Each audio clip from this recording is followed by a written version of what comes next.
Roll call, please. DiBenedetto. Here. Foisey. Here. Richter. Olson. Here. Battles. Here. Whistler. Here. Bloomer. Here. Okay, we have a pretty good agenda tonight. The first thing we'll do is the communications from the board. We have no minutes to approve. And then we have that new business. We're going to review some design review from two applicants. And then I hope we have time to review the survey questions. I hope all of you got examples of copies of that. And then if it hasn't reached the magic hour of 7:30 yet, we'll do a allowed use table. So I'm going to start out with communication from the board. Anything on the urban renewal updates or?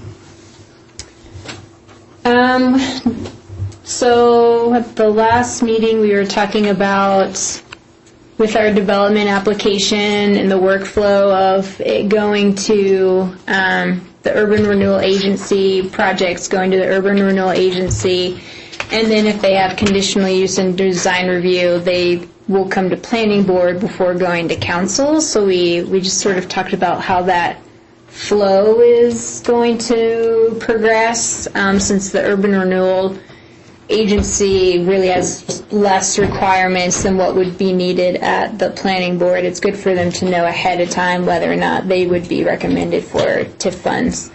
And we also talked about disbursement of funds likely only being once a year, so we could review applications throughout the year, but for council to actually only disperse funds. That way you're not dispersing funds for one project and then a higher priority project comes and we don't have enough funds to support it. So that way we can kind of know what all the projects are for that year before allocating funds. So that was pretty much it. Reviewed the bylaws. Oh, yeah. Yeah, and trying to update our bylaws. I ask you this question every time, but our folks for St. Louis are still in the mix for the affordable housing, workforce housing? Yeah, as far as I know, and I went to the workforce housing meeting today at the Community Foundation, and because they are interested in trying to find a project in the Urban Renewal District, and I kind of suggested maybe they reach out to Bo and talk to him about maybe what some of their goals are and how they could potentially work with him as a developer. So I think Angela might be reaching out to them for that. Okay. Very good. Any questions? Hearing none. Jen, what's going on? Oh, next on the agenda. Oh my God, I have any questions. Okay. Yeah. So last night the city council had the second reading for the STR ordinance and it passed 5-1. So we now have our short-term rental ordinance. And also passed the bylaws for this body as well. So those are the two main things from last night. I do have a nice update that doesn't have too much to do with city council, but is kind of cool and might involve things coming in front of this board in the next year.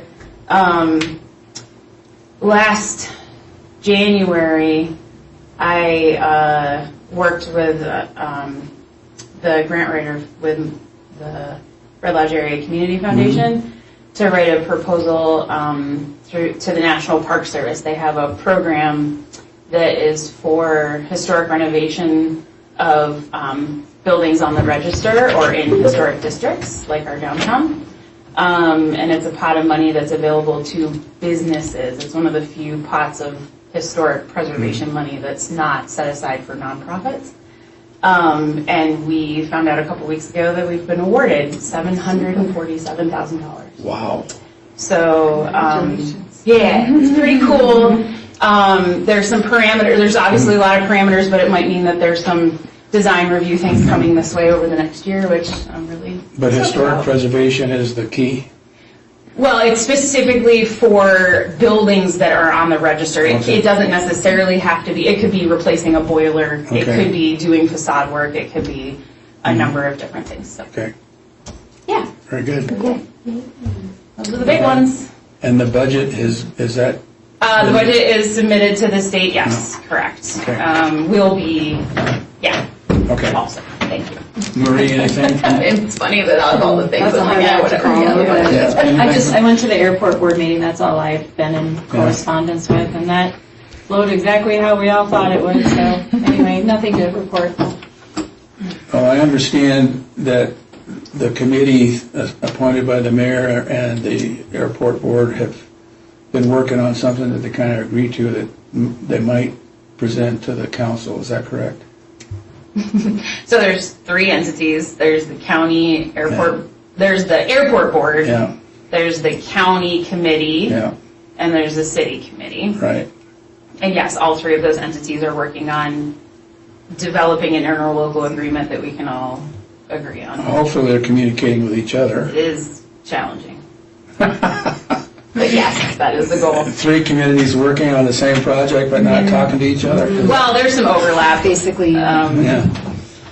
All right, I'm sorry I asked. Okay. I do want to add to that, Lance. So Lance Bowser. I'm sorry? Lance Bowser. He was the aviation engineer. I don't know his Yeah. exact title. He was at the last airport board meeting, and he mentioned wanting to by their next, I think, like October, before the end of the year, of having a master plan in place with the zoning and all of that kind of in place as well. So afterwards, I asked him if he could come here one more time, because we have a couple new members. It's Yeah. been about a year since they were here last, kind of Yeah. with that zoning proposal.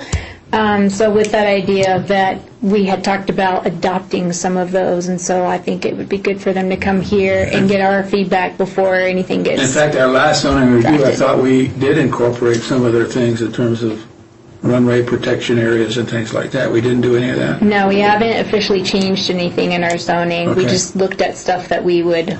We Yeah, always say I we would want definitely to like be. to see that and see how it impacts what our Yeah. zoning is and Yeah. could be. So- Yeah, I think it's more in line with FAA. Like we try Yeah. to follow FAA, but this would just be much easier if it's right Yeah. there in our document. Okay, I think we were waiting for them to finalize the master plan. yeah, And then, based on that, we were going to review our zoning.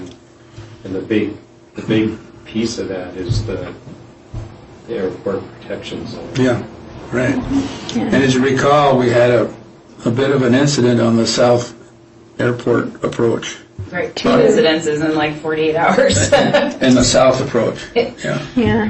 So Well, not in the runway. fortunately, nobody was seriously hurt. Yeah, neither of them, I don't think, were actually in the runway protection zone that I'm aware of, but it was Right. pretty Pretty close. close. pretty Yeah. close, right on the line. Yeah, well, had there been a building there, it would have not been Yeah, good. well, there were people up there. Teresa and Doug were up there, Yeah. and it, yeah. Okay.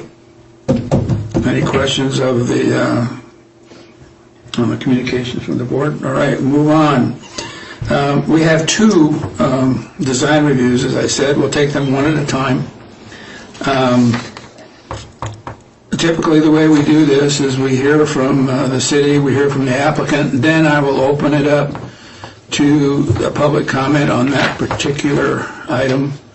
And then we'll go into questions from the board and so forth. So that's kind of typically how we do this. So the first one is a public hearing, design review for an illuminated sign permit for Ace Hardware. To qualify the board, does any member of the planning board have any ex parte communication to disclose relative to this design review? Does any member feel that they should recuse themselves for participation in the hearing and decision on the matter before the planning board? No. Hearing none. Has the matter been properly noticed as required by the red light zoning regulations? Yes. Yes. Let the record indicate that the Red Lodge Planning Board has been called and qualified to hear the matter at hand, that the matter is quasi-judicial in nature and has been properly noticed. Courtney, do you want to give us a report on the request on behalf of the city? Sure can. Okay, so design review 2302 for Steel, the company Steel internally illuminated sign at the Ace Hardware, which is on 1 Oaks Avenue North. The property is 1.277 acres. It's within the Central Business District, but it is not within the Historic District overlay. Approval by the Planning Board for a design review in the Central Business District for an internally illuminated sign. As applications go, this is kind of fairly straightforward, except for if we go to section 4.6.82, item E, size. So the size of the individual sign does not exceed 40 square feet. The existing signage on the property is 107.77 square feet, so adding this sign would total 139.77 square feet. The maximum sign area per lot, parcel, or tract of land is 120 square feet. This particular location is a single lot. Used to be what? city. I'm sorry? It is a single lot. It's Yeah. not multiple lots that look like a single lot. It used to be city property that was sold, I think, in the 90s to True Value. So staff conclusion is that the 2022 zoning regulations outdoor advertising section does not equitably address scenarios where a large business lies on a single lot. The approximate square footage of the Ace Hardware front facade is 3,400 square feet, with a maximum total signage area of approximately 3.5% of the facade in our current regulations. Another C4 business along Broadway Avenue on a single lot, a maximum could have approximately 1,125 square feet of front facade, with approximately 10.7% of total signage area. If approved, staff recommend including a condition addressing future signage on the property to not exceed the 120 square foot allowance unless new regulations are adopted. I have looked at what some other communities do with their outdoor advertising, and they tend to adopt a percentage based on the facade rather than the size of a lot or the number of lots on the property. Other than that was the most notable thing, but if you have questions, Okay. I'm here. I'm sure we will towards the end here. At this time, if the applicant wants to speak to the application, they're more than welcome to do so. State your name, address, and I'm hearing challenged, so if you could step up to the podium, that might help me. So my name's Frank Kurtz. Yeah. We acquired Steel. Steel and Ace made a deal, or most every Ace store should have steel in it, although the lumberyard carries it. We're kind of obligated to carry it. So we brought it in, and they require an 8-foot sign to sell their product. We pulled in about $90,000 worth of inventory, so it's kind of a big deal for us. But, that's just it. We did put up the Ace sign, which is not lit, because we were over the square footage, I believe. So it's not lit, which doesn't bother me because when it's dark, we're not open anyway. So I'm thinking, we're hoping we can go ahead and put that sign up below the Benjamin Moore sign. The pictures I or. should probably bring up the pictures. Okay. And that's it. All right. I'm sure we'll have some questions here as this goes on. Okay, at this time, if there's anybody in the public, either online or in the audience, that wants to speak to this application, please do so now.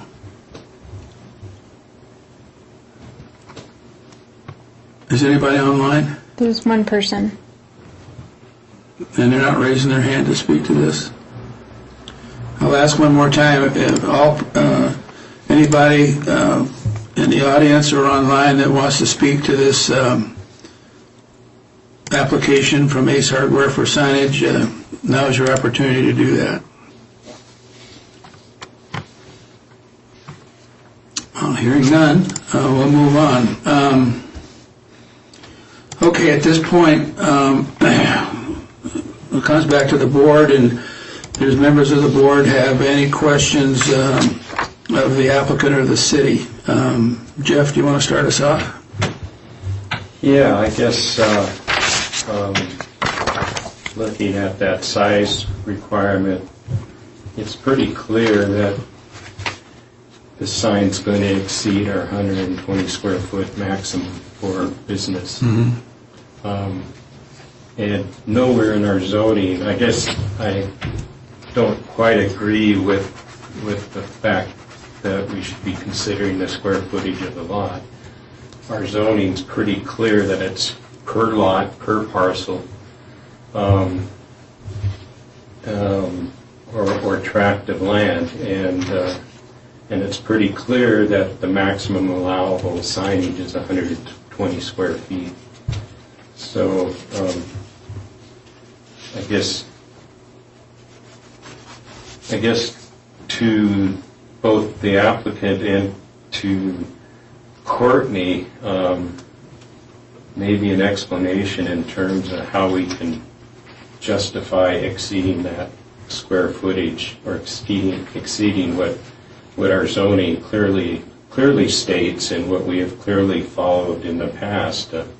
If we make an exception at this point, it basically open the door for all kinds of exceptions to our zoning. So, just to be clear, the 3,400 feet, is that the lot or is that the facade of the whole front of the building? The facade of the front. So it's the square footage of the front of the building and not the lot?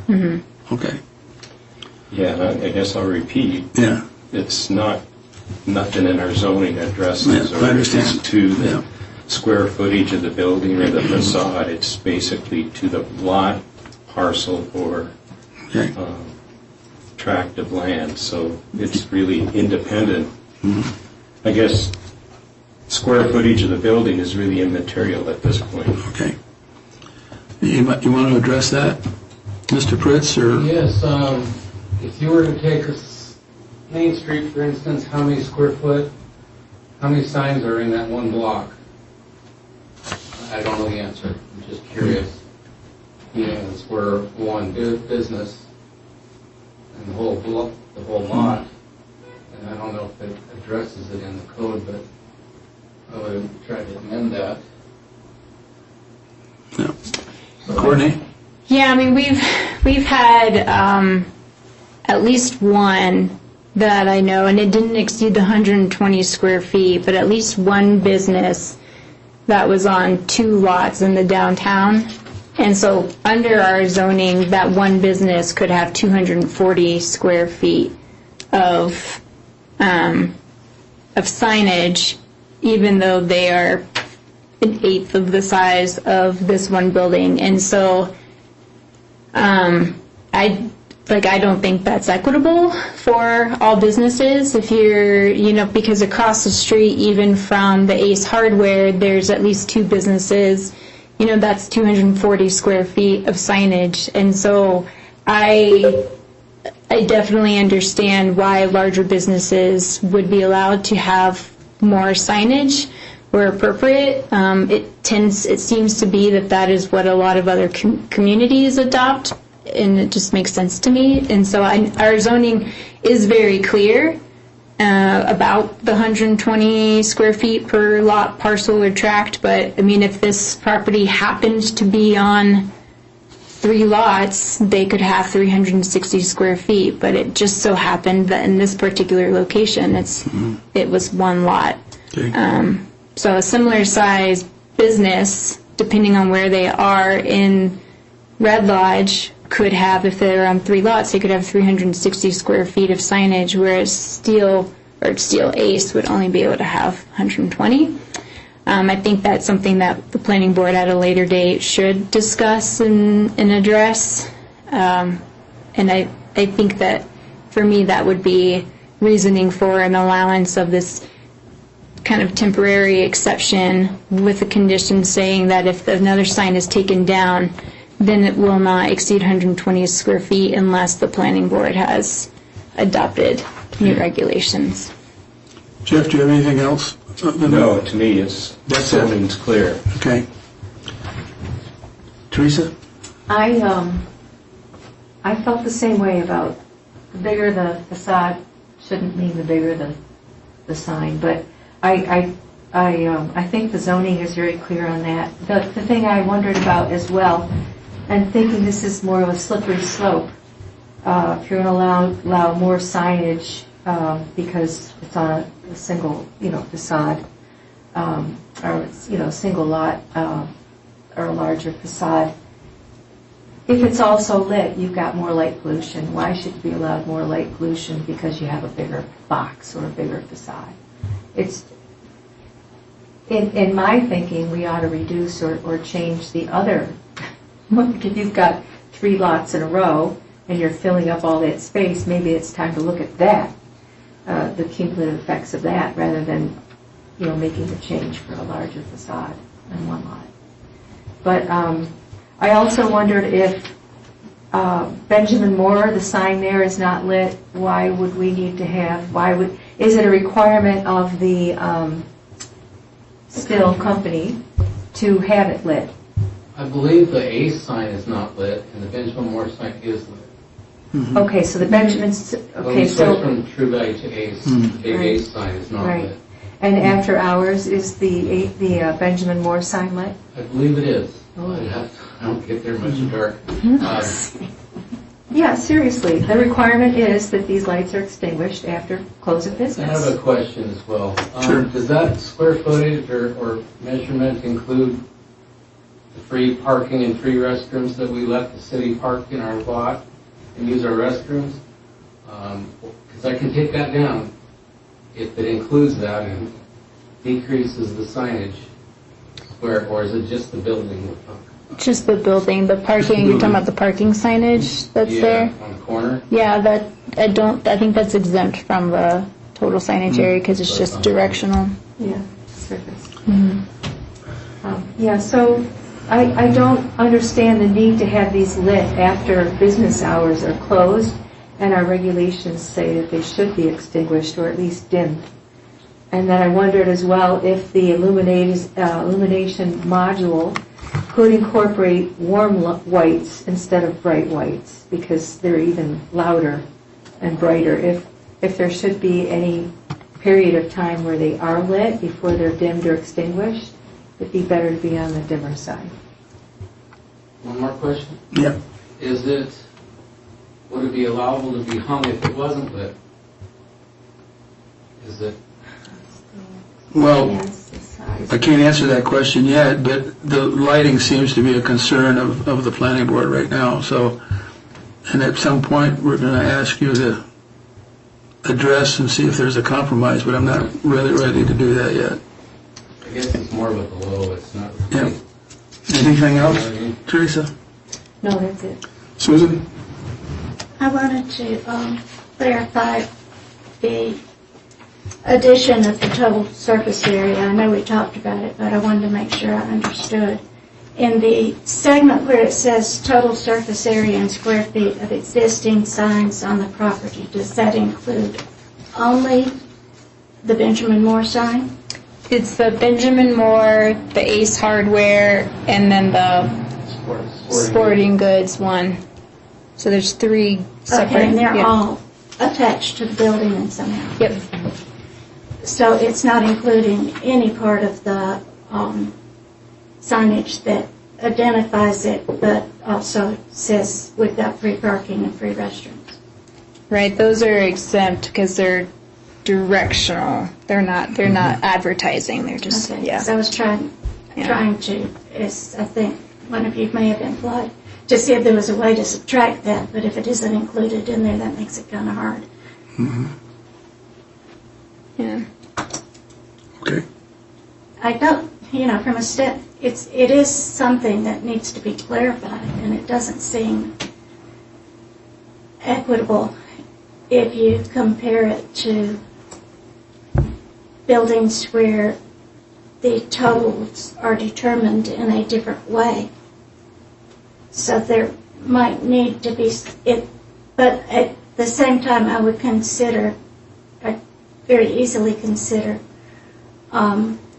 if there's a way to tweak it to where we have something in writing that is more equitable. Yeah, so what I have found are generally there are tables that have the zoning district, the commercial district, and then the percentage of the facade. So say like if C4, I have here that the 120 square feet per lot would be about almost 11%. So say the C4, you would say 10% would be allowed, and then in the community entrances, maybe it's 5% of the front facade. You'd be specific on the bottom floor. One community even had bottom floor front facade. So if it's a 2-story building, like in our downtown, it's only the facade of the bottom area. So I mean that 10.7 would actually, that percentage would go way up if you're only considering the bottom floor. So that's how I was finding in other communities. That made sense to me. That way you are allotting the same amount of signage so that on larger buildings your signage isn't getting as diluted because, I mean, and you typically in larger buildings you're probably having more going on, you know, maybe multiple businesses inside that want to have outdoor advertising as well. Kind of in a similar scenario like this, but I think about Market 5555 and how many different entities are in there and just sort of situations that might come up with new development too. Anything else, Susan? Would it make any difference? Is there anything that could perhaps allow it if the signs were not on the front facade, if one of the signs were on a side facade or something along those lines? That'd be up to the board, I believe. I mean, I feel like our standards are pretty clear that if it's outdoor advertising, it doesn't matter where, but we could say the front facade, the side, you know, but they're pretty strict, 120 square feet outdoor advertising, doesn't matter what side of the building it's on. Right. But it could be a condition. That would be up to you guys. Okay. Jen? I guess I can appreciate the unique situation making us question taking a look at what our current regs say, but doing that in situ, like doing that now is not appropriate. So I feel like when we get an application that's in front of us, we have to follow the rules that we have in place at the time that application is received. And I don't think there's any ambiguity here. It is very clear what the rules are.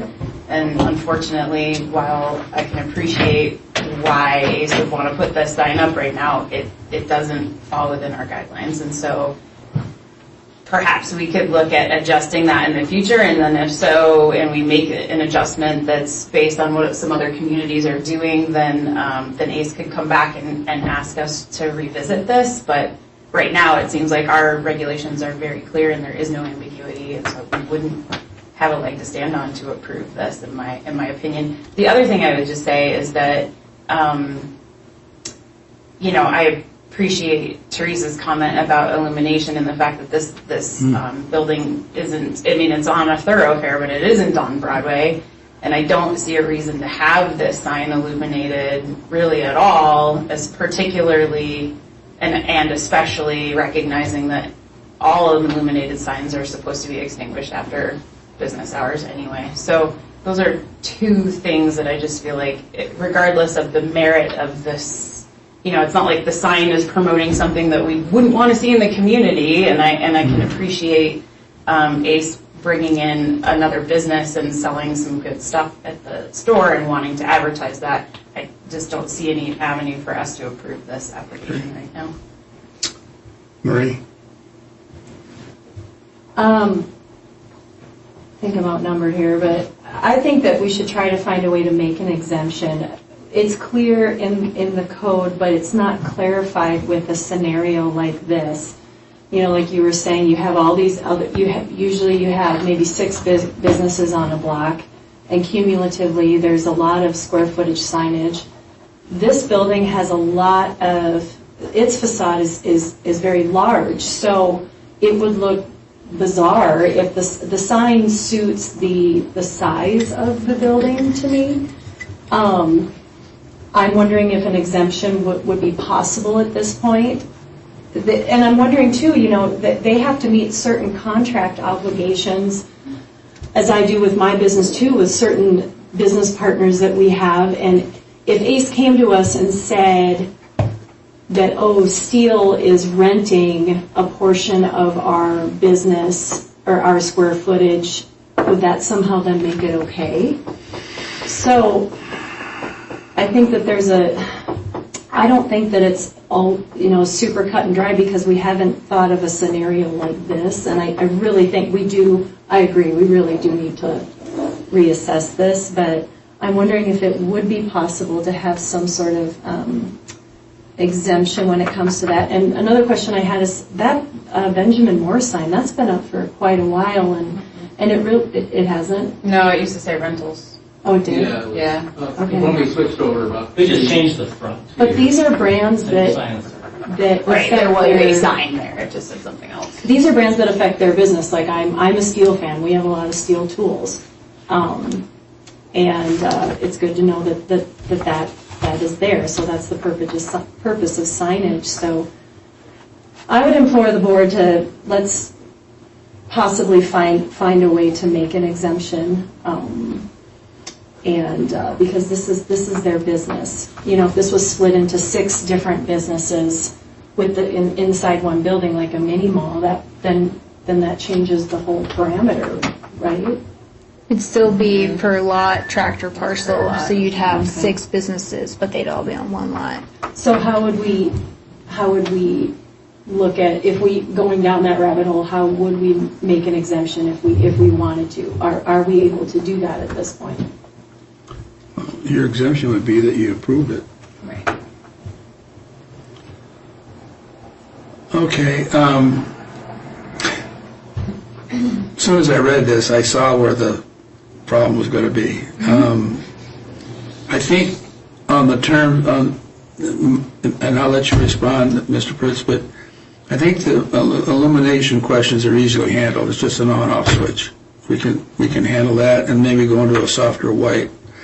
I don't think that's as big a problem as this board has tried really hard to be consistent and tried really hard to follow the policies that we have, because as soon as we start making exceptions, you know, it just keeps going. So I'm sitting here trying to figure out how we can find 19 square feet.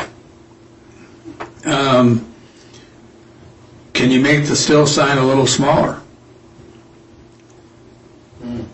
No, they just sent it to me when I ordered all that stuff. You know, if you lost 19.7 square feet, we wouldn't be having this discussion. And I'm just wondering if there's a way. You know, I've seen still signs. I'm a still customer, and I've seen them all sizes and shapes. I'm just wondering if there's an alternative to this that gets you within the 120 feet. Hung and not lit. I'm sorry? I think I'd rather try to get it hung and not lit, if that's a possibility. No, I think the square footage is the big question, and so I'm just asking you if it's possible for Still to give you a smaller sign. I could check into that. And if they could, then I don't think we'd be having this discussion. I think you'd be within our policies, and we'd be fine. And my sense is, if we can't do that, it's not going to go the way you want it to go. I understand it's a business issue. I understand your investment. I understand all of that. But we're kind of caught between a rock and a hard place here. And the other thing is, I think you've identified an area that we need to review as a planning board in terms of our signage and how we manage it and scale and all that stuff. But that's down the road. So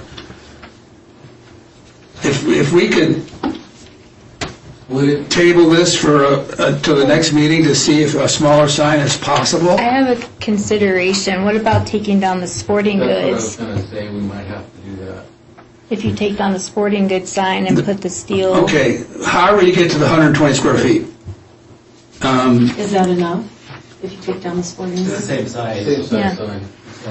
Yeah, to get us to the 120 square feet. Now, the one thing we could do is, and I'm anticipating this, and knowing that and everybody up here is an independent thinker, so I'm kind of thinking out loud, and they can go, oh, no, no, which they have done before, is we could pass this under the condition that you reduce that frontage to 120 square feet, or we could table it until you come back with a new plan that shows 120 square feet.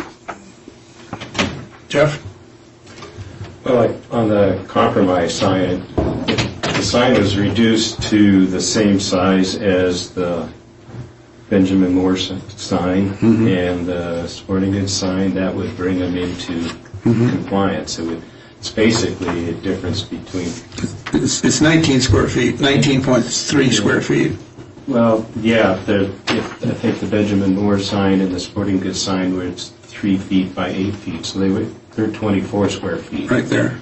The proposed steel sign is 4 feet by 8 feet, which brings it to 32. So just reducing the height of the sign to 3 feet brings it within. If that's a possibility, I think, See if they can let me return the sign. and I do think we need to be cognizant and respectful of Teresa's thoughts on illumination, because that's a big hot button for the city right now is illumination and dark skies, and that's we've worked hard on that for the last year or so, and so anything we can do to address that would be certainly It's pretty helpful. lit up when you drive by at night, but you got the Boys and Girls Club over there, you've got grocery store, it's keeping Yeah. people We're safe. working on them all. Yeah, and welcome to our world. I understand. So, what would be your pleasure, to table this and come back with a new plan, or would it be your pleasure to Yes, I have? think I'll check with the steel company, to see Yeah. if they could provide me Yeah. a sign, because that was $2,500, and Yeah, I would like to swap it out. with your target being, you've heard the board, the 120 square feet, and we need to minimize the illumination. If you come back with that, I think it's a piece of cake. Huh, Jen? I'm fine Teresa? with tabling it. Huh? I'm fine with tabling it. I'm sorry? I'm fine with tabling it Yep. until, And if they address those two issues? yep. Teresa? Marie? So, So option one, 3x8 sign versus a 4x8 sign, or swapping it with I would the say other one. that's your value. However you come up with 120 square feet, that's what you do, all right? Is Someone that- needs to make a motion to table it. I know, I'm Okay. just trying to make sure we're Okay. I just want to make sure we didn't. understanding what we're trying to do here. Okay? Got it? So come back with 120 square feet and dim it a little bit. I think it's a piece of cake. Okay, I need a motion to table. Before we go there, Yeah. let's talk a little bit more about the illumination. 'cause Okay, Because one of the conditions I was going to recommend Andy was to turn off the signs after the business hours. yeah, Well, that's, one of the proposed conditions is to follow the 4.5.70 lighting, which also says that. And then I did also put in the illumination in the staff report. Illuminated signs are required to be extinguished or dimmed at business closing. Because that's also, it's iterated in our outdoor advertising. yeah. Teresa? Curious as to why that's not happening now with the Benjamin Moore sign, and how do we know that it's going to happen with the still sign? Well, if he tells us it's going to happen, I trust him that it will happen. I'm going to leave it Are at we that. throwing the Benjamin Moore sign in the mix there, and that's also going to be dimmed at the same time?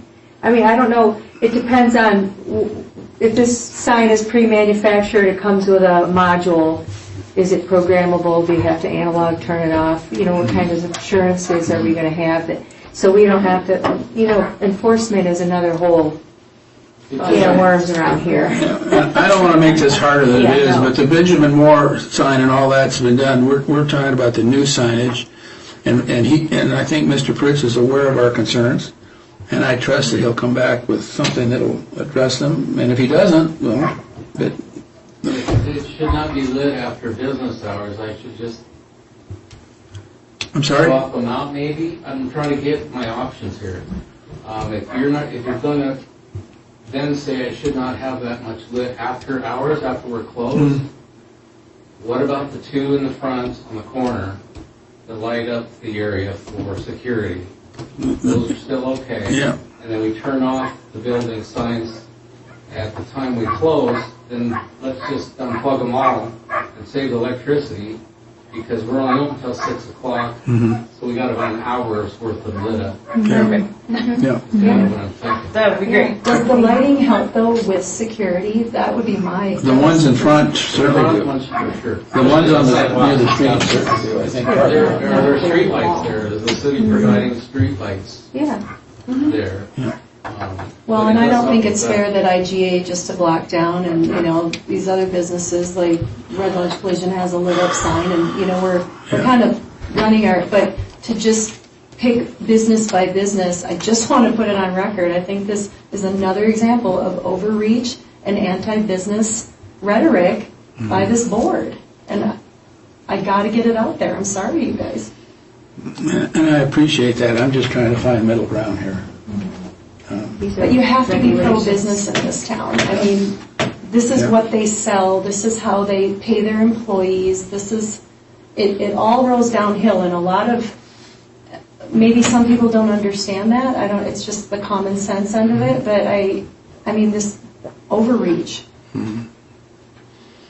Well, I do think that one thing that this application has pointed out, that there are some vagaries within our signage policy that we probably ought to review again. It's kind of a living document. I've made a note here. Okay.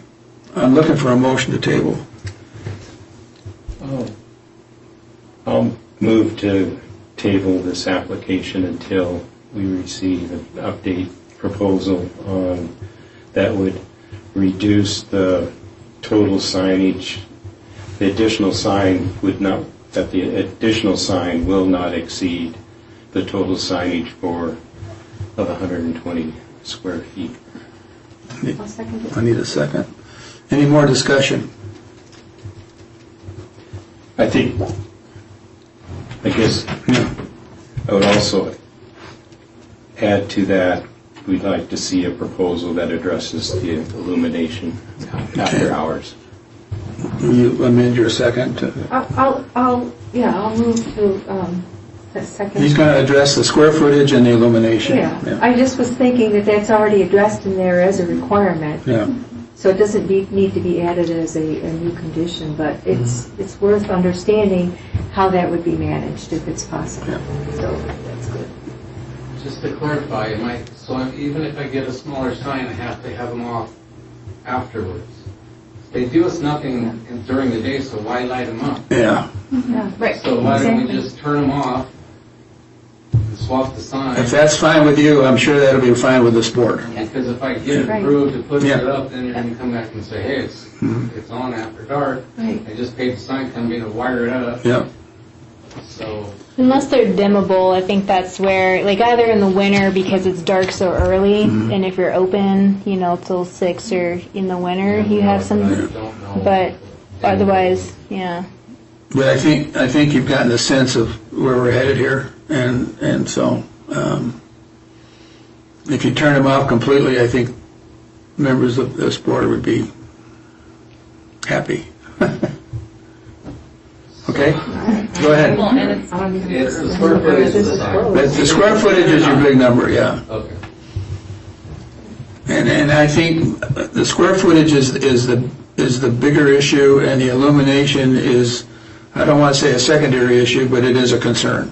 And so, if you could come back with something that fits those two, and you've heard the discussion, and then I think we'll be fine.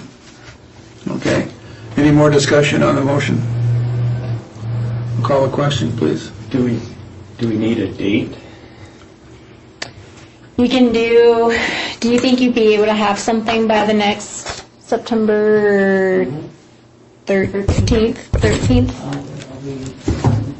I went to market and meetings. I can take care of it in a couple of days if I have to. I'm at this point where just forget it, we won't hang it.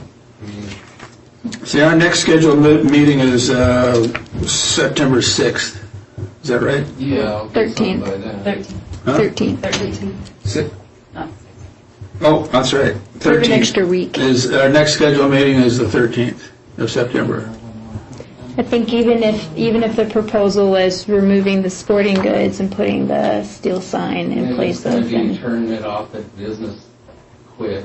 Mhm. So I should just have them do that. They swap the signs out, put a timer on it, and just leave it at that and get your approval for that. Because, yeah, we do close, they can start at 4 o'clock, and we close at 6, so if I could put a timer on it to shut it down at That'd 6. be that would good. yeah. Yeah. Although it is commercial area, it's not really residential area. Yeah. So, but I get your concern. So that's kind of where I'm leading you to, is just have them swap the sign, put a timer on it, and call it good. Right. Okay. Okay? Yeah, so I'd amend the table motion for the next board meeting, whatever that date It's is. the 13th of September. To a date certain of September 13th. Second. Okay. We will be out of town, but I can forward to Courtney exactly what we're going to do. Okay. And that's probably. Could you have somebody here from your staff or organization to answer any questions, or could you be online? It's hard to say. We'll be in Orlando at our market. And Okay. doing events. All right. Would it be easier to deck it back one more meeting? Or I we mean, could do that as well. Yeah. What, I could let her know, yeah. Yeah. Let's just do Yeah, that. I know, and they're not required to be here. I know it's nice if there are questions, but Yeah. I think I'm always more comfortable when they're here to answer because it's hard to anticipate what the questions might be, but anyway. Okay? Call the question, please. DiBenedetto, Yes. Boise, Yes. Olson, Yes. Battles, Yes. oh, sorry, Whistler, Yeah. Bloomer. Yes. Okay. Thank you. Thank you. All right.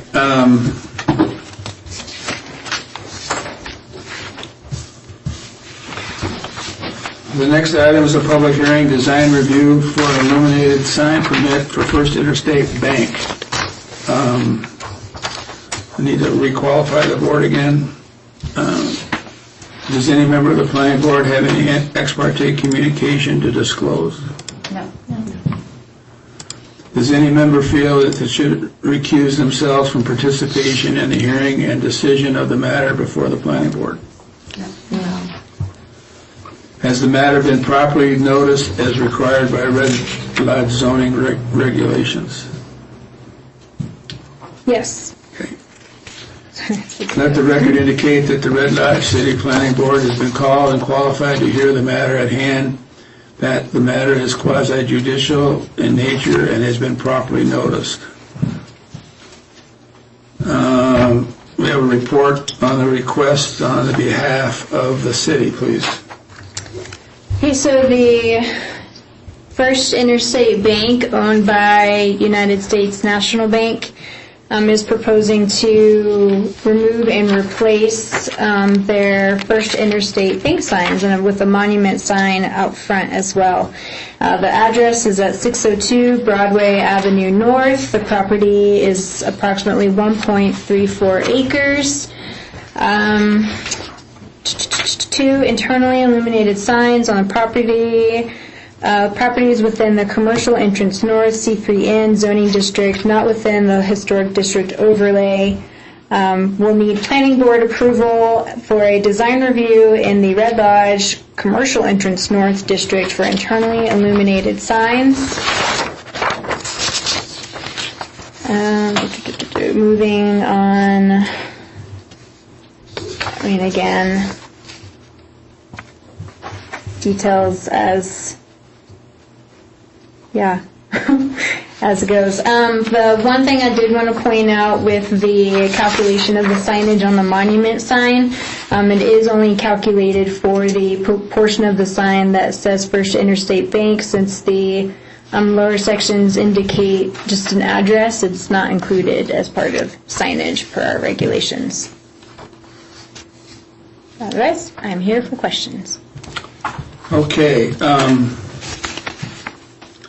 Is there any report or discussion on behalf of the applicant?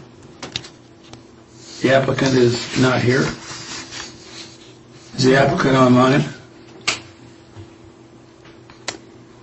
Yeah, I thought somebody from the sign company I'm was sorry? going. I thought someone from the sign company was going to be attending.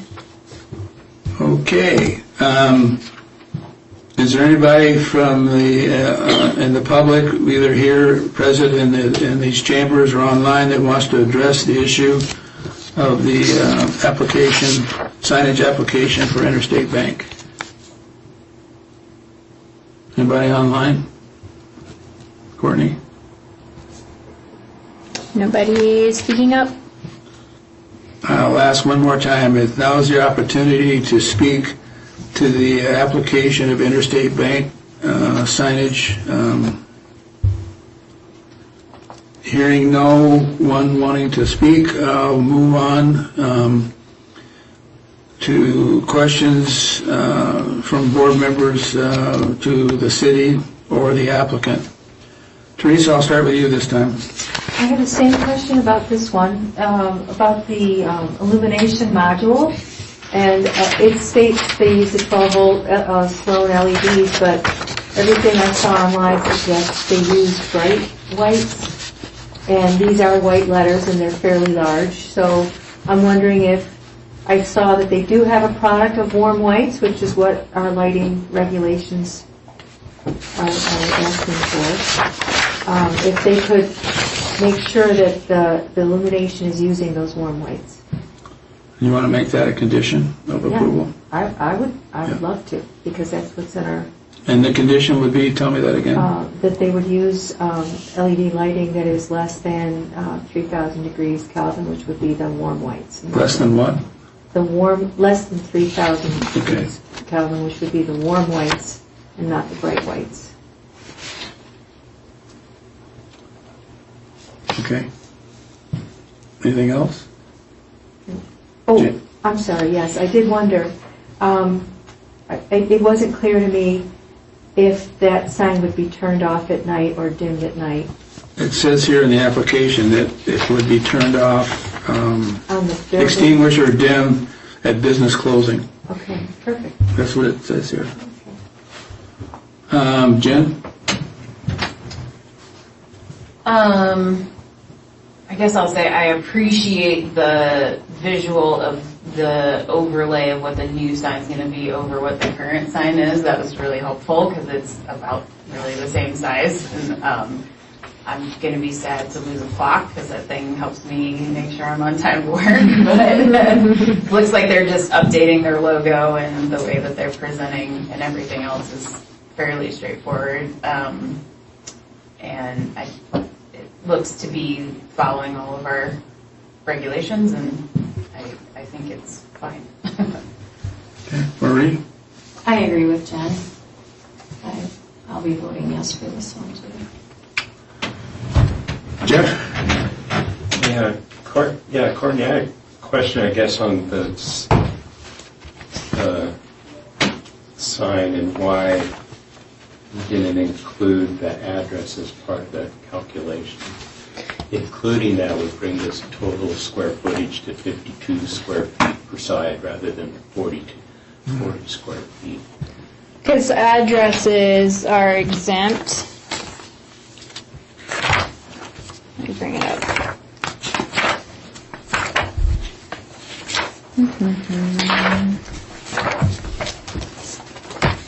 Flip all the way over there.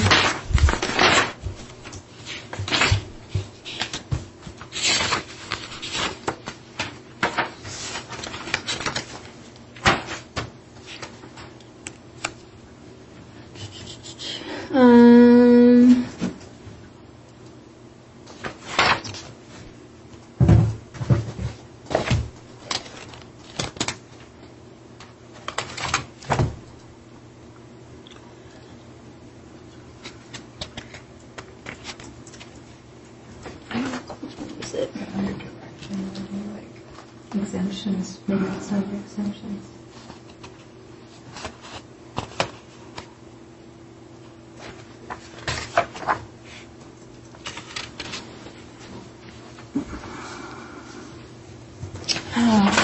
I've seen something that says like I'm looking under addresses. 4.6.40 exemptions.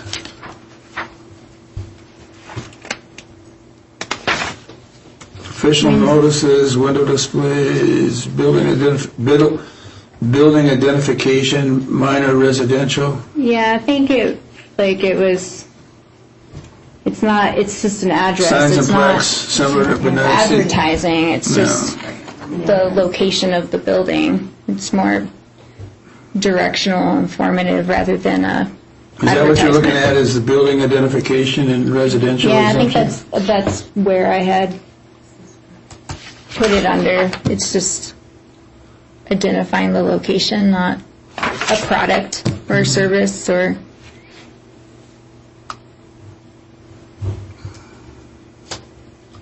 But even if you include it, they're still within the 120 square feet. Even if you included it, you're still within the 120 square feet. Yeah, but to Jeff's point, he's saying it would be larger than, I mean, it still actually might be less than 40 because of the shape of the First Interstate Bake sign. If that didn't have an address, if it had like a name of a business, it would be included for sure. But since it's just a address, it's not advertisement. Yeah, I guess my other question is, most of their signages don't really include the address. I guess, is there a reason why and their current sign doesn't include the address? I'm just kind of wondering what their rationale was for including the address. Because if by taking that out, you actually reduce the square footage and the massiveness of the sign a little bit. So you're saying at different locations, they don't have the address? No, they're just driving down the St. Vincent side and Town Pump, and all of our pedestal signs that I've seen don't have an address on them. So. It could possibly be for ATM location. Yeah, I didn't think to ask. I mean, I don't really have a... Are you saying if they didn't have that? I think they want to have the height that it is, but whether or not the address is there, I don't think would change of it being advertising, because again, to me, it's just an address. It's not advertising a See, service. that's my question. If you included the address into the square footage, would they still fall within the guidelines? No, because their sign would be over 40 square feet. That one particular sign would be bigger than 40 square feet. That's Jeff's point. Yeah, it brings the pedestal sign to 52 square feet. With the address? With the address. Well, we need to clarify that. Should we table it so we can have that clarified? Yeah, I don't know. Yeah, I mean, if it said like ATM, banking, if it had like a list of the services, I would include it as part of advertising, but I just don't. See, I guess agree I that would it's- chime in here too and say, I know that EMS is trying really hard to make sure that every building has An an address. address that's easily readable, and so in that respect, I think I fall on Courtney's side of like, just being able to say this is the address isn't contributing Yeah. to advertising in the community, it's just Good point. helping with, directions, location. And maybe they have a problem with people putting in the address and going to the wrong place or something. I'm not sure. I didn't ask. Well, and even if the address was removed, the panel would remain, Right, as far as I if it can were tell. blank, it would still Because be. it's part of the structure that's holding up Yeah. the sign. It was engineered. I think it may fall under this 4.6.43, although it doesn't specifically say address, but it does say building identification, so, I mean, loosely interpreted, I suppose. Okay, yeah. Susan? Off to another little variation here. the illuminated signs are required to be extinguished or dimmed at business closing. They have an ATM. How is business closing time determined with respect to the ATM? Is there anything on it that would have to be dimmed? Or is it a separate entity? Do we know? Do we have a precedent? ATMs are usually lit. Yeah, they're usually lit because they're used at night, Right. and so they try to have them The lit for ATM safety. has an internally lit thing That's on it, what I right? Yeah. thought, but it does say, I don't think that would be turned off. It's not advertising either. is no, it? it's not advertising, except it's identified. It's just- Would that not fall under business hours? They're open 24 hours. Yeah, Right. yeah, that's what I'm getting at. One way or another, I think we ought to have it spelled out whether it is or it isn't, because there's enough Yeah. ambiguity there. Yeah, I would say it would be separate because the business hours would be when you can go in. Doors locked. Yeah, when their doors are locked and closed up. Yeah. We can Yeah. clarify that. Does that answer your question? Mhm. Jeff, back to you on the address. Are you okay with where we're headed here? Well, sort of, except it says under 4.6.43, signs, plaques, and similar features not to exceed 4 square feet. And that address sign, if you take 1.5 feet times 8 feet, is 12 square feet.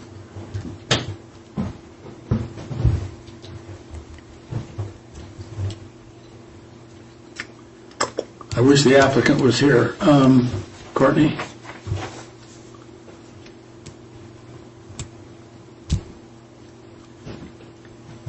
I mean, I'm okay with it, but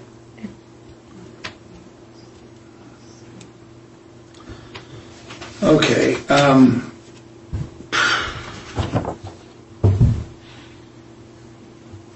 it can be tabled. What's your opinion on including or not including the address, Teresa?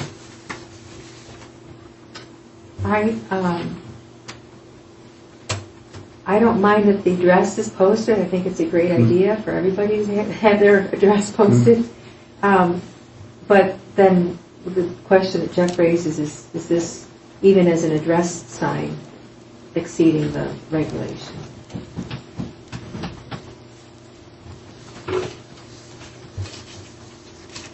But that's there now, right? No? Okay. Jen? Jeff, which 4.6 point, which one were you looking at? 4.6.43. Building identification.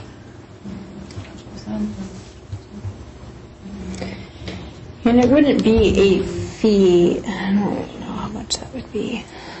Actually, it's probably less than 8 feet Yeah. in width but it's hard to tell looking at the drawing. I don't know that I would interpret 4.6.43 as the address.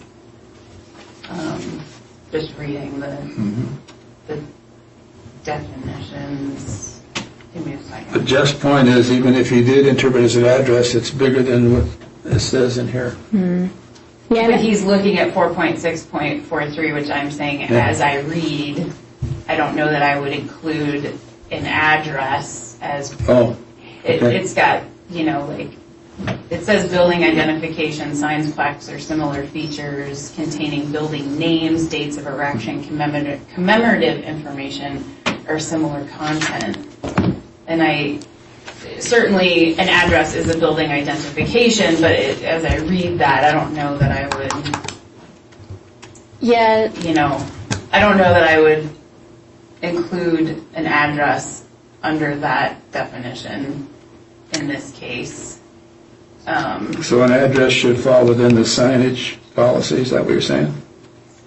What were you saying before about it being a safety Well, issue? so listen, like if we just talk about what the definition of a sign is in this context, for the purposes of this ordinance, it's marking a symbol or display, an illustration, or other advertising device designed or intended to announce, market, or attract attention to a business. And in my mind, in this instance, you wouldn't include an address as part of that sign. It's not Yeah. there for the purpose of attracting business. No, It's there it is to inform. And in my local mind, from the city's perspective, it would behoove us to make sure that there are no barriers to appropriately addressing every dwelling where there's human beings, where an EMS person Right. would need to respond sometimes.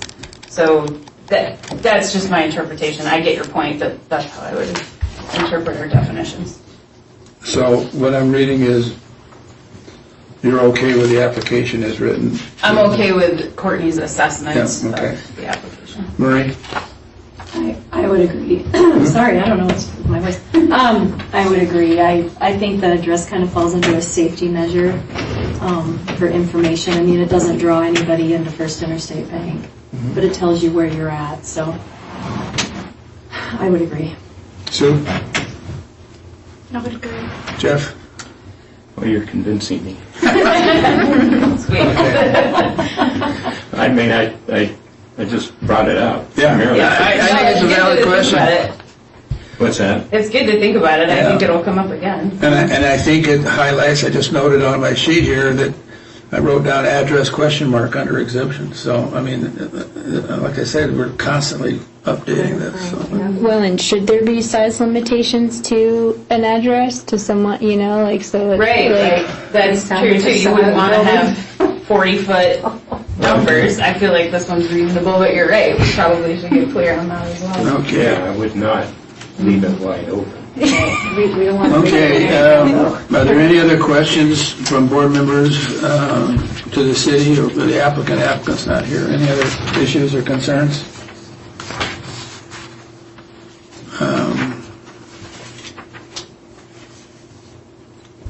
Did you get any written comments on this matter? no. Rebuttal on behalf of the applicant? Any additional comments on behalf of the city? Nope. All right, any other comments or questions or concerns?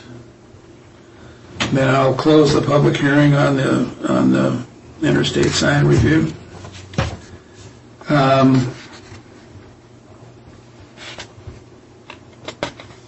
I need a motion to adopt the staff report.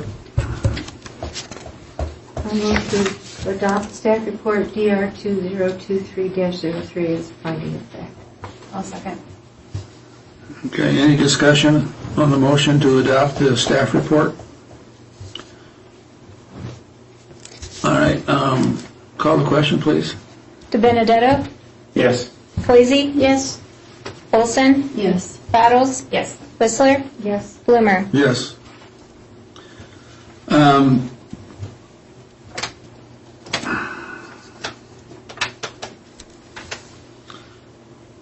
I think Teresa's condition here on the approval of this is not clearly stated. Should we add it as number 5?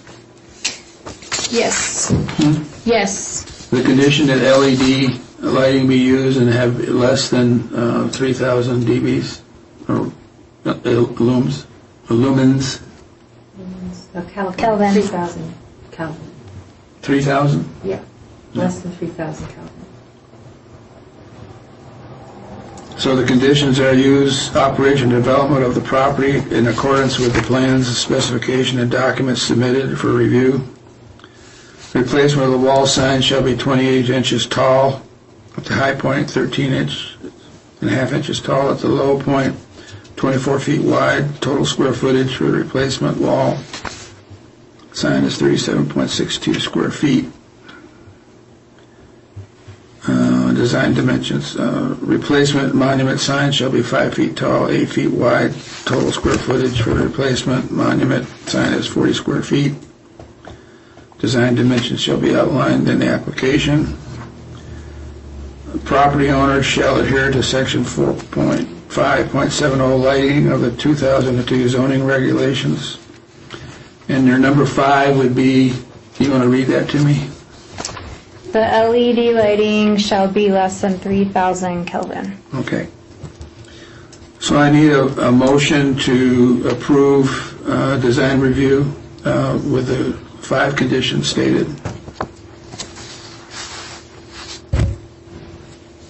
I'll move to approve the design review permit, RLDR 23-03, with the listed conditions. Okay. I need a second.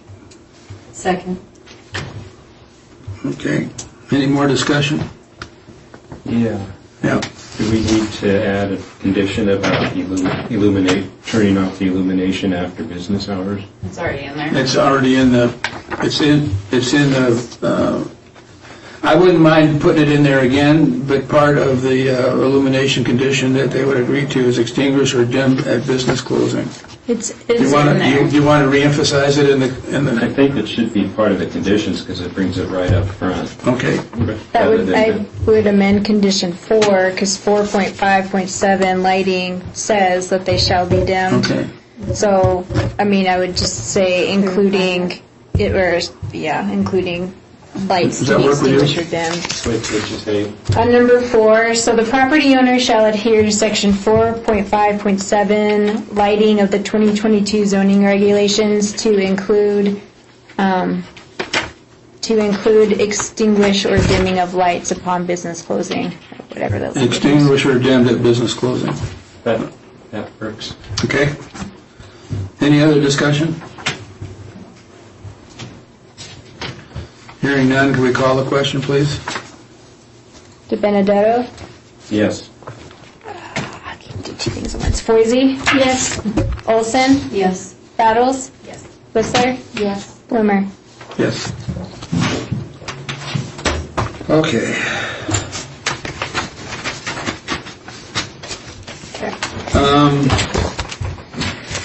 Moving to old business. Downtown revitalization plan, draft survey questions. I hope everybody sent in their recommendations as per requested. And you received the sample survey, came Cody's office via Courtney.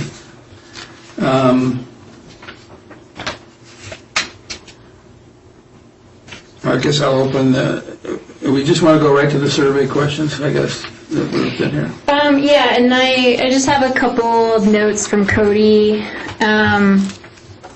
just to kind of get them out of the way, I guess. So, I guess she texted it to me. So she did say that she's planning on going to the Downtown Business Alliance meeting and working with the chamber. She wanted to potentially shoot for a kickoff meeting for the survey at the end of September or early October.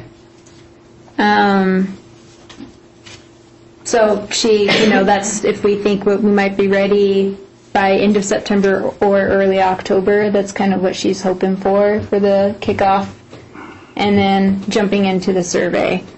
Okay, so she wants a kickoff meeting, and then she's going to submit the survey? I think that it'll kind of happen at the same time. Okay, and the kickoff meeting is here, or is she done at a bigger venue like the Roosevelt? I think we could probably do it at the Roosevelt. Okay, Yeah, expect a bigger crowd. Shoot big. yeah, okay.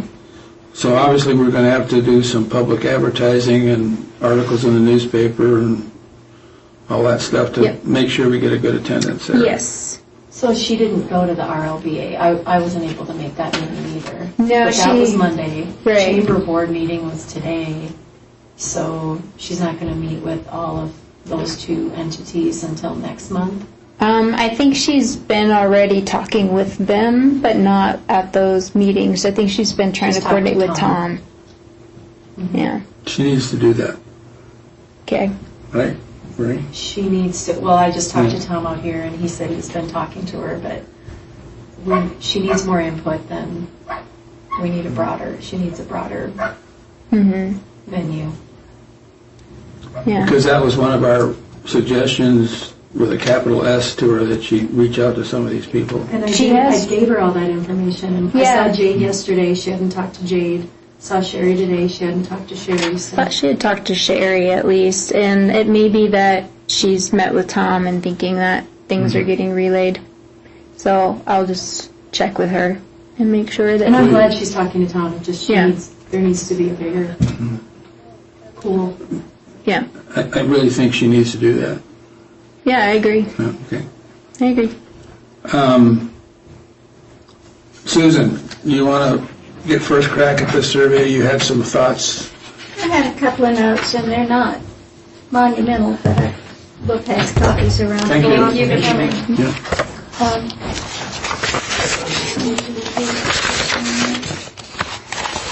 Now, I gave you one, but could you pass these down to the end and then give one to Courtney? When it gets down to Oh my.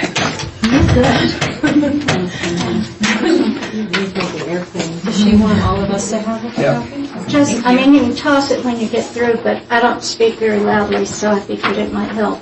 I had noted a couple of things, little, but on item 1, where she lists a number of things about the affiliation with Red Lodge, I thought it might be helpful if we were looking at surveys and trying to evaluate the answers based on what a person's background is. It would be useful to add a little bit in item 1. For example, adding the choices of your affiliation with Red Lodge, adding a choice of are you a City of Red Lodge employee, or adding the choice of are you a year-round employee, because it adds an extra distinction as to, you know, whether you really live here, whether you're invested, how much you're invested, and all of that. And then item 4, something a little bit similar, and it asks if you're a business owner or a property owner on Broadway, and it gives you the choices of business owner, property owner, homeowner, none of the above, or other. And I felt like it might be helpful to change business owner to business owner or manager, because it's not unusual to have a business where the business owner has a manager and doesn't really come in all that often, and either one of them would be able to give input as to what problems were, because the manager probably, except where a check has to be signed, the manager would probably be more aware of somebody who just slid on the sidewalk in front of the store 2 days ago, or what kind of complaints they normally got at the store that might be related to stuff on the sidewalk, stuff in the street, and whether or not there are enough porta potties and all that other kind of thing. So again, it would give a little more weight to someone in that category, and it would make a manager who was looking at this stuff and who was not a homeowner and not the property owner and not the business owner, it would give them a little more credibility if they identified themselves as the manager, if in fact they really were a manager. Then the other thing I mentioned on here is it's something that comes up every now and then, but not a lot. But we occasionally hear discussions, not in an official way, but just when people are talking to each other, and especially around Christmas stroll or when we have a big event where the streets are closed. We hear a discussion about whether or not there should be public restrooms in the downtown part of Broadway. Now, a lot of the businesses do have restrooms that they allow the public to use, and the restaurants generally have pretty decent ones. I mean, there's a big variation among what's decent and what's passable, but you can usually find one if you need one. But during events like Christmas Stroll, there are so many people downtown that they have been in the past couple of years putting up porta potties, which is one way to work on the situation, but I know we have had instances well, I'll give a Kids Corner example, although Kids Corner is probably a little bit unique in this regard. But since we've got a lot of kids as our customers and they're coming out in droves on Christmas stroll, we hear the kids' stories. Like the mother that comes in with a screaming kid who had tried to help them use a porta potty that was out on Broadway in the dark. And as you might can imagine, the kid was hysterical and it took a while to calm him down, whereas Kids Corner had a bathroom in there with a changing table and all of that. But all of that to point out that when we have a lot of kids, we might need something more than the type of restroom that's available scantily along the way. And there are also one of the business owners on the north end of Broadway has mentioned at some meetings that because she's one of the first larger buildings when people come into town, that she gets a lot more traffic to the bathrooms at her place than other people do. And I don't know how you would count that, but I know she was being very conscious of it during COVID, which I hope we never have to worry with again, and started comparing notes with other people. And it was creating situations at her place where she got to the point where she didn't want to let the public use the restroom that was there anymore because, during COVID you had extra sanitation concerns and you'd probably want to be going in with your wet wipes every time anybody went and all this stuff, which is a little bit out there somewhere. But I put that in there to let Cody be aware that this could be something that may be brought up at some of the meetings that we have.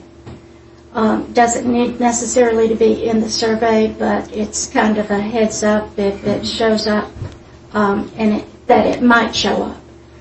And also there could be issues with ADA that we haven't looked into with respect to the public restrooms or the non-public restrooms. And that's it. I think that's a good comment. Would you consider adding restrooms as one of the things on item number 7? What would you improve about downtown Red Lodge, Broadway Avenue? Have restrooms be one of those items? It could be. The only hesitancy I would have, and it might be something that would come up better with Cody's input as well, is, when you're doing a survey, the things that you mention might not have been in somebody's top 100 things they would have thought of, but because you mentioned it, it draws attention to it, which is good, but you don't want to draw too much attention to it. If it was something a problem that 100% of the people looking at the survey never would have thought of having or thought that they had, is putting it in there a good thing or a bad thing. So I think, But in number 7, it would rank how important restrooms are in terms of downtown Broadway. That's what I'm thinking. You have the other category there, but I don't know, you might get Cody's opinion or board members' opinion as to where they would put that in there, but I think putting it in number 7 would certainly be a consideration. Could it be just under infrastructure? Sewer, streets, Well, what do you like about downtown and what areas I think that's a good improve idea, on? actually. Huh? Under infrastructure. Infrastructure. Which one? What number is We're that? on number 7, you said? Yeah. Okay, so put it under, so that's I see how it would fit as infrastructure, but the more that's in that brackets, the harder it's going to be to delineate actions from that data. So, I actually don't like how many is already in there. So, because, for example, if I'm filling this out and I'm like, I really want the sidewalks to be better and the streets to be better, I have to fill that box out, but then my data is collected with someone who cares more about, the sewer and the water and the stormwater. So, I like Susan's idea of including this. It could go in 7 as a separate box. It could also go under 9. That could go under 9 as well. Yeah. Could we broach Cody on that and see what her opinion is on which one it should go under? It needs to go somewhere, but And is this the document that you sent us earlier today? Today, yes. Okay. I couldn't get it open. do we agree that it should be in 7 or 9? I'll make sure, I have this, I can. Preferably 9. is I that actually what like it more in 9. You like it more than Okay, all right. Tell her our recommendation is that it's in 9. Okay. Okay, anything else, Susan? That's pretty much it. Jeff, comments? Yeah, I didn't get a chance to put anything in writing, but as I read through the draft, I just had some couple of suggestions in terms of some additions. Okay. Under 4, are you a business owner or property owner on Broadway? And it lists homeowner, and I guess I was wondering, should we make the distinction between homeowner resident and or renter resident, as just to make a clearer distinction in terms of what their category of their presence is downtown, if they are one of the residences that's living on the second floor or one of the buildings, or in one of the existing homes along Broadway. See, I had a similar question, and my first question, I identify myself as a resident. And so the survey knows I'm a resident, and I go to number 4, and I put myself on Broadway. Specifically, I'm a business owner, property owner, so by my answering of the first question, they know whether I'm a resident or not. And is that the intent? No. Huh? I don't think so. I think so here's the thing, you can be a resident here and own a business on Yeah, Broadway. right. So I think the intent is to make sure that we capture both of those. To Jeff's point, I'm frustrated with 4 because what does property owner mean if you've got business as an X or homeowner as an X? Why would I select property owner? I'm also frustrated because the question asks, are you A or B, and then gives you A, B, C, D, and E as options. So I just think that should get cleaned up a little bit better. Well, to me, and I'm not sure I interpreted it correctly, but a vacant lot would be a property owner and Okay, but I'm not gonna, people aren't gonna Or know. you own the building and you rent it, or Right. you rent out to a business. So what's your suggestion? I mean, if what Cody's trying to get at is it's good to suss out if the person answering this owns a business or a property on Broadway, then just ask that and say yes or no. Or just say check all that apply. But again, I'm still frustrated with this. If I'm just a resident, and I get what you're saying, yes, property owner could be an undeveloped lot, but people are going to go through this and go, I'm a property owner, and they're not going to keep looking at the check mark that says homeowner. They're going to stop at property owner. I'd go, okay, I'm a property owner. I'm not a business owner, but I have property on Broadway, done. And then I'm not going to finish reading the rest of these, and it's going to mess up the results. Maybe we should, what is your affiliation to property on Broadway? Would that be a better way? I'm not saying that, but along those lines. I think she's trying to get at, do you own property on Broadway, because the master plan is going to directly impact you. So do you own property on Broadway? Yes, no. Or could you say, do you own or rent property? There you go. I mean, still, you can be. You can be a business, you can be renting a building up there, Right. but you own the business. Yeah. I wouldn't do ORs, sorry. I wouldn't do ORs in there.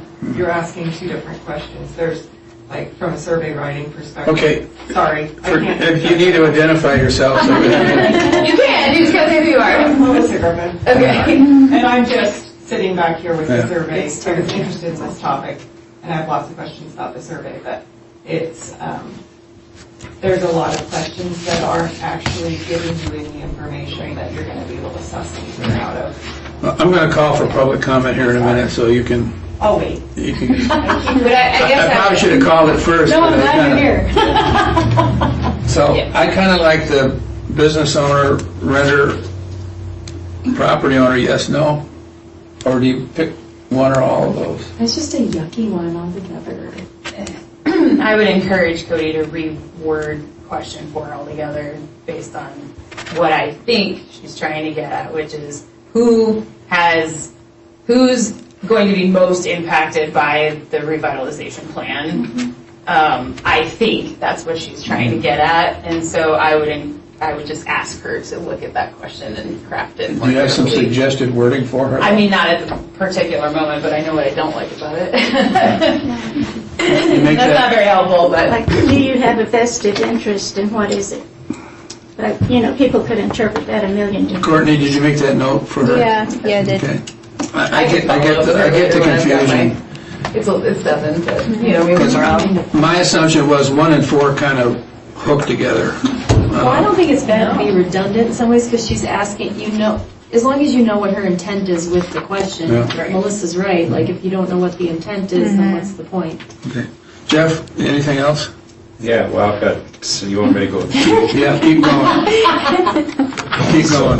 But I agree with where Jen was going. I Okay. think we need clarification what the objective of the question is in order to really evaluate what kind of categories Okay. to kind of get. 'Cause if you have a poll or a survey and you can't glean any information from it that's helpful, it's pretty meaningful. So under 5, what is the nature of your time spent at the City Red Lodge? It kind of was a little surprised that there wasn't a category in there for resident. And in parentheses, I said resident employed, but employed out of town, or resident retired, Yeah, retired. or That's a good one. or resident employed in town. I think. Could you do like resident retired or resident employed? I had the similar question, but again, I went back to question 1. They know if I'm a resident, but I did add retired as a category there. I think there's, 30% or so is retired in town, something like I that. thought it was important for people to identify that they spend a lot of time at, downtown Red Lodge because they volunteer. I thought about That's that what keeps a lot of the city going. Okay, so you would add a volunteer. Volunteer. So we're going to recommend we add retired, and we recommend we add volunteer, and Well, I can be clearer. Resident retired, resident employed in town, resident employed out of town. So instead of work, take out work and then add resident. What's that? Take out work as well and then add in those 3. Yeah, Yeah. and then volunteer. and add volunteer, okay? I like this, Are we okay with that? yes. Okay, Jeff? And then on number 6, I thought about adding a category there as well. That gets at the existing historic character of the town. And so I think what the question is, what do you like most about downtown Red Lodge? Please rank 1 to 7. I was a little surprised, given that we have an existing historic preservation document, that wasn't the historic character of the downtown, or was not listed as a category to rank as what people thought was most appropriate about, or what they liked about our current downtown. So you wouldn't change any of these, you just want to add a historic? Yeah. And I think the wording is add as a statement, preservation of historic architecture buildings as an example. Or it could be historic character, or something that gets. I had a note on that one too, Jeff, because I've heard it several times, is people like the walkability and access to downtown. And so what do you like most about downtown Red Lodge, Broadway Avenue? Would there be any agreement to adding walkability access? I saw that somewhere else in there. I think that would be consistent with the active transportation plan. Yeah. Yes. Yeah, I would add that. but you also have it addressed in a slightly different way in number 9, where it's talking about your top issues and rank in order, and you've got pedestrian improvements, sidewalks, curbs, business entrances, highway crossings, bike paths, bike parking, and lighting. Well, for 6, if you were to put it as an option in 6 and someone were to rank it very high, then what would glean from that is that it's not as much of an issue, whereas in 9, you're only asking to identify the issue, like the things that you would improve, and 6 is like, what do you like most of? So 6 is asking, what is Red Lodge doing really well? Yeah. And I think having that as an option for folks to select it would be good there too, like in both places. Well, the objectives of 6 and 9 are completely different. Opposite, you know. So 6 helps, theoretically, should help us get what people feel should be the goals and objectives and vision for downtown. And 9 gets at Okay, just what to are be- the specific Yeah. things that Tasks. will get us there. Yeah. So what I'm hearing is we want to add historic character preservation. How do you want to word that? Preservation of historic Preservation of historic character. character of We want to add that one, that would make 8, and then you want to add any language about the access to or transportation plan? or well, what you were saying, the walkability. Yeah, walkability, access to, Of course, that's in number 11 as well. yeah. You got that, Courtney? It's in number 7. For You want number, to add for number walkability. 6, For number 6. we want to add preservation of historic character and walkability, access to downtown. So that would take up to 9 choices, 10 count other. Okay? Hearing no objection. Well, I feel like that's a lot of choices to Sorry? rank. Huh? That's a lot of choices to rank. You do have walkability in 11, kind of sort of all by I itself. understand that, but how important is walkability? I just kind of liked it there too, because what do I like about it? And I'm just piggybacking when I ask people what they like about Red Lodge. I hear it's a walkable community. That's the number 1 thing on my list when we lived here, and Yeah. like you said, a lot of people. So I thought it should be under 6. Jeff, anything else? Yeah, the last thing I had was between 12 and 13.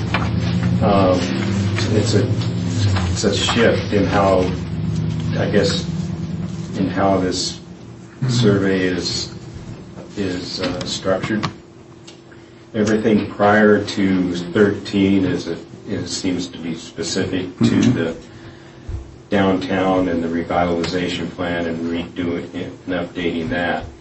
From 13 on, it looks like it's getting at more growth policy related things, and there needs to be a clear break between those questions that are relating to the downtown Broadway master plan, and then a break that says from here on out it was applying to growth policy. Otherwise, people read through this and they're all the way to, until you get to 13, you're thinking you're talking about downtown, and then all of a sudden it just says what makes Red Lodge unique. Well, It'll Are they narrow people's thinking about imagination. They'll be thinking about it in the context of downtown at that point. They won't think more broadly, because every question up until that point. I think that's a good point. Actually, Cody and I talked about this a little bit, and she heard board member, I think Marie was one that said we like some of the open-ended questions, and so that we could get a sense of where we're going, and I think that's what she's trying to do here. I don't have a problem with the open-ended questions. Yeah. It's just that should this continue to be specific to the downtown? So you're saying add a heading in there saying pertaining to future growth policy or pertaining to the community is in its entirety, and then go to the next one? Actually, what I would say is, with the rest of these questions, keep the reference to the downtown business area, business district, and develop a separate survey that's related to the growth policy. Yeah. A separate piece of paper. Separate survey. Yeah. So like maybe question 13 to be, what are some of the qualities you feel make Red Lodge's downtown unique? Like just keep it to that.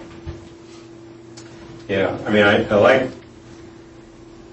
what are some of the qualities that you feel are, make Red Lodge downtown unique? How would you rate the cost of living, including services in Red Lodge? Well, that's a growth policy question. Yeah. That doesn't even belong here. What long-range goals should Red Lodge be looking at? Again, that's a growth policy question, unless you reworded that to and I like the question, but it either needs to be specific to downtown, or it needs to be specific, a separate question related to looking at our growth policy. I get that. So that. Can we do that? Yeah, I mean, I'll talk to Cody. She did say she didn't think we need to market a separate growth policy survey. The downtown plan survey will provide us what we need to achieve the necessary growth policy updates when combined with other recent surveys completed. So surveys like the short-term rental, resort tax, the housing needs and stuff. You know, we've had plenty of other surveys the community has done over the last few years, so she felt like. I think it's important to be vigilant though, because she doesn't live here to have the essence of everyday life here, to know it when you're doing, like, some of these questions are so broad that it doesn't catch the essence of what we're really looking for, and we gotta figure out what are we looking for, because otherwise what's the point of the survey? So she also said, so before that she said, I don't feel it prudent to get into the weeds too much. I didn't include anything about with recent surveys, with housing, resort tax, I would refer back to my detailed description of the downtown plan and growth policy from a couple weeks back.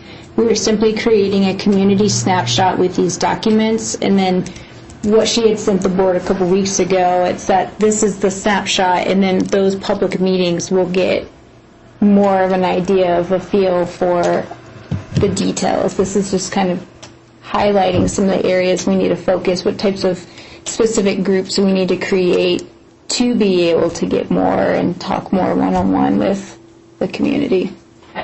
You know, to Jeff's point though, if you ask, it's also where these are. So if you ask a bunch of questions that are specific to Broadway, and then you shift gears without telling people you're shifting gears, then even though the question isn't specific to Broadway, people's mindset is specific to Broadway. I agree with that. And since there's only a few here that we're talking about, if Cody feels like we have enough survey data to gear towards the growth policy stuff already, then either make these specific to Broadway or just take them out.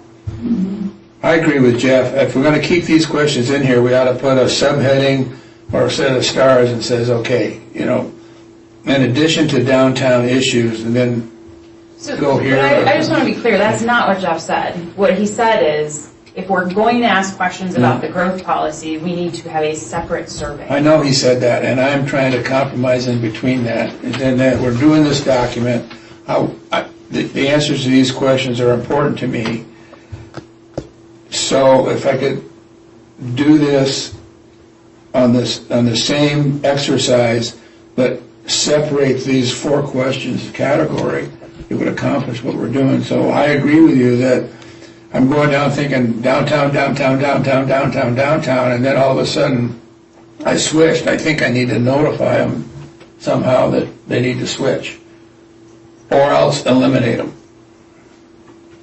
I would opt to eliminate them if it's not referencing, to just eliminate them if you're not talking about downtown. That's kind of what I'm leaning towards. I mean, people are going to look at this without some pretty good information about, number one, what is a downtown revitalization plan? And what is that?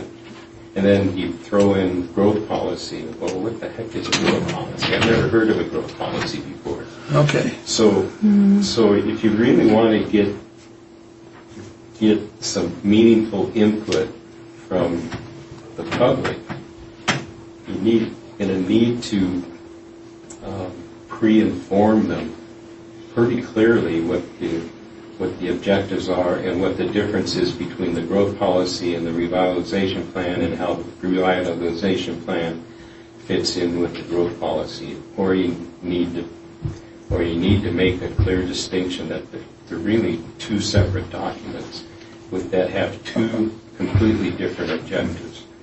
And so I think I don't have any problem delving into some of the growth policy things. I think for all practical purposes, our growth policy is 30 years old. That's the last time we had any really meaningful input from the community at large. Mm-hmm. And if we're going to go down that road, then we, in terms of reviewing and revising the growth policy, we really need to make a conscious effort to do that correctly and rightly, and how to gauge what the community feels in terms of what their future vision is for the community of Red Lodge. That's far different and of an objective than what does the community feel is the objective for the downtown business area. So and I still haven't really heard specifically in terms of what needs to be fixed with the growth policy. I mean, we heard that there's some issues with Montana Code annotated requirements, which is one thing, but if we're going to start asking the public to look at the growth policy, there's whole sections in that we should be addressing with the public. Right. So how in depth are we going to get with the growth policy revisions? I think needs to be a little bit more clearly defined for me anyway, in order to really think about what the appropriate approach would be. Okay, so what I'm hearing is that we should eliminate 13, 14, 15, 16, and 17. Either that, or incorporate them into, or make a clearer distinction, or incorporate them into more of getting a gauge or an impression from what their feelings are towards Red Lodge as a community as a whole. And see, that's what I suggested. If we do that, you put some kind of a subparagraph in there before you start these questions. I don't know if that's confusing well, if we did that and it didn't say anything about growth policy, then I think it would be less confusing if we made that break there with a preamble, an explanation of what the objectives of the next four questions are. Which is your preference, eliminate or put in an explanatory paragraph? Explanatory. Jen? I'll do explanatory paragraph. I think we should have one for each, not just here, but at the beginning for Marie? versus Broadway AF, yeah. I opt to eliminate. It's pretty long, and you're talking about two different things. Maybe have a completely separate survey when it comes to those questions, because you're asking them to switch. It's a completely different concept. Yeah. Marie, Susan? Explanatory paragraph or eliminate? Either one would be an improvement. What's your preference? And when I'm looking here, I'm seeing some of them that really stand out as, why is this here? Or how would we know? How would you rate the cost of living, including services, in Red Lodge? What could we do about that with respect to either the growth policy or the downtown master plan? I'm not sure how that piece of information would be something that was actionable even if we had good answers. And really of these, the one that looked more likely to be relevant to any of it would be number 15, I think. But that's an opinion. What long-range goals should Red Lodge be looking at? Because if they've been going through all these other pages and they've been thinking about why they're here and what things they like about it and so on and so forth, well then they probably touched some part of their brain that had been thinking about, well, wouldn't it be nice if, or I really like this part, why can't we do this part over here as well? So 15, I think, even if we took out all of the other ones there, except for additional comments, maybe 15 and 17 left in, and the other ones from 13. If you leave them in, then you'd put an explanatory paragraph? With those specific ones, if you took out 13 and 14, for example, left in 15 and 17, you wouldn't have to. I don't think it would be begging so hard. Well, the point is that these questions are more general, where the initial questions are focused on downtown. Well, yeah. That's the discussion issue. As you go through 12, it's specific to downtown, and then as you get into 13, we broaden it. And the question is, should we eliminate those questions, or should we have an explanatory paragraph that says, okay, we're switching gears on you a little bit here, and we'd like you to answer these two questions accordingly. You could put something very simple like, Yeah. these questions refer to Greater Red Lodge. Yeah. So you're for the subparagraph then? I'm not against the subparagraph, Okay. but I think we can take other things out as well. I guess the other suggestion I'd have is because then as I read 16, it reverts back to downtown again. So maybe the issue here is what are the qualities that you feel that make downtown Red Lodge unique? Maybe it's just adding, being specific to the downtown. And then same with number 15, what long-range goals should downtown Red Lodge be looking at? And then and 16 talks about name a comparable community to Red Lodge that you feel has a vibrant and attractive downtown. I'd eliminate that one. I spent 30 minutes trying to find one. I'd eliminate 16. I like 16. What? It's irrelevant what other towns. I like 16 because, for me, reading that, and I go in and look at a community that somebody suggests. So, like, I think about these studies that have been done of people are shown two images, or which do you like better? And it ends up being like areas that are more vegetated. People like, but they don't realize that that's why they like it more.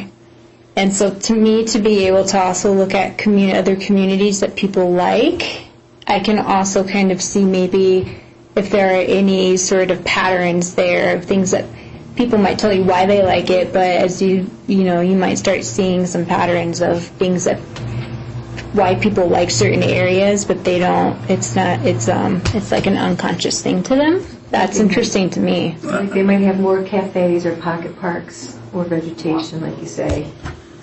Yeah. Yeah, I just think that very few people would have a good answer there, but if you want to keep it in there, I would take it out. Which one? 16. Because if I put an answer in there like, I like Cody, what are you going to get out of it? Well, it does say tell us why you like it. Throw it out if they don't tell you why. Cody is cool. Well, I mean, I don't know. if you think Cody is comparable to Red Lodge, Well, see, then you give me a reason why. But you're taking it off the street, so it doesn't matter if you think it's comparable or not. I mean, it's all opinion, and I don't know what you can really get out of that. I mean, this whole thing's opinion. Yeah. Okay, what I'm going to try to do is, I'm going to try to,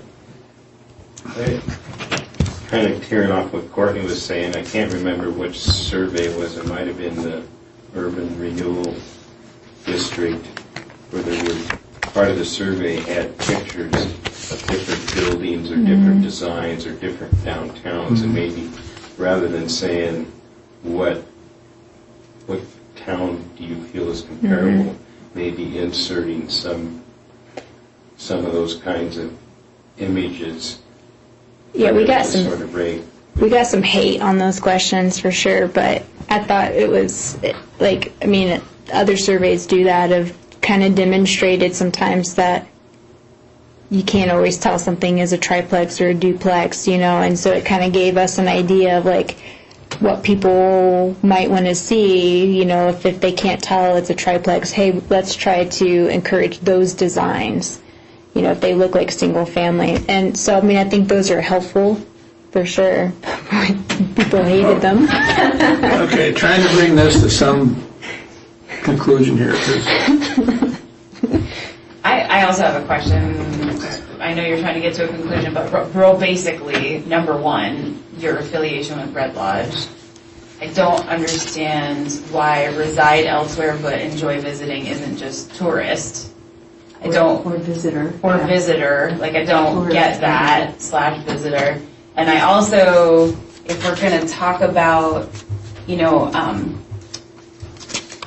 Susan talked about maybe adding City of Red Lodge employee and year-round employee.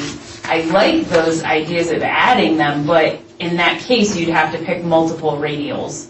Like, you'd have to be able to select more than one of these, and would that dilute the data such that it would be less useful?